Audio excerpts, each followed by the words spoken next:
ಜ್ಞಾನೋ ವೈದ್ಯಕೀಯ ಆಸ್ಪತ್ರೆ ತನ್ನ ವೈದ್ಯಕೀಯ ಸೇವೆಯನ್ನು ಬೆಂಗಳೂರಿನ ಉತ್ತರಹಳ್ಳಿಯಲ್ಲಿ ಆರಂಭಿಸಿ ಇದರ ಕಾರ್ಯಕ್ಷೇತ್ರವನ್ನು ಹುಳಿಮಾವು ಅಲ್ಲೂ ವಿಸ್ತರಿಸಿರುವುದು ಆಸ್ಪತ್ರೆಯ ಸಾಧನೆಗಳಲ್ಲಿ ಪ್ರಮುಖವಾದದ್ದು.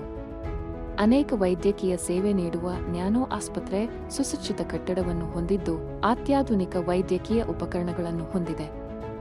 ಒಳರೋಗಿ ಹಾಗೂ ಹೊರರೋಗಿ 2 ವಿಭಾಗಗಳಿದ್ದು ದಿನದ 24 ಗಂಟೆಯೂ ವೈದ್ಯಕೀಯ ಸೇವೆಗೆ ಲಭ್ಯವಿದೆ. ಜ್ಞಾನೋ ಆಸ್ಪತ್ರೆಯು ಎಕ್ಸಲೆನ್ಸ್ ಇನ್ ಟರ್ಷಿಯರಿ ಕೇರ್ ಎಂದು ಬೆಂಗಳೂರಿನಲ್ಲಿ ಗುರುತಿಸಲ್ಪಟ್ಟಿದೆ. ತನ್ನ ವೈದ್ಯಕೀಯ ಸೇವೆಗಳ ಮೂಲಕ ಜ್ಞಾನೋ ಆಸ್ಪತ್ರೆಯು ಎಕ್ಸೆಪ್ಷನಲ್ ಪೇಷಂಟ್ ಸೆಂಟ್ರಿಕ್ ಟ್ರೀಟ್ಮೆಂಟ್ ವಿಭಾಗದಲ್ಲಿ Bengaluru radio city business Titan award ಅನ್ನು ತನ್ನದಾಗಿಸಿಕೊಂಡಿರುವುದು ಆಸ್ಪತ್ರೆಯ ಸಾಧನೆಗಳಲ್ಲಿ ಒಂದು. ಉತ್ತಮ ಆರೋಗ್ಯ ಸೇವೆಯನ್ನು ನೀಡುತ್ತಾ ಬಂದಿರುವ ಜ್ಞಾನೋ ಆಸ್ಪತ್ರೆಯು 1 ದಶಕವನ್ನು ಪೂರೈಸಿದ್ದು ಮುಂದಿನ ದಿನಗಳಲ್ಲಿ ಮತ್ತಷ್ಟು ವೈದ್ಯಕೀಯ ಸೇವೆಗಳನ್ನು ಕೊಡಲು ಸರ್ವಸನ್ನದ್ಧವಾಗಿದೆ.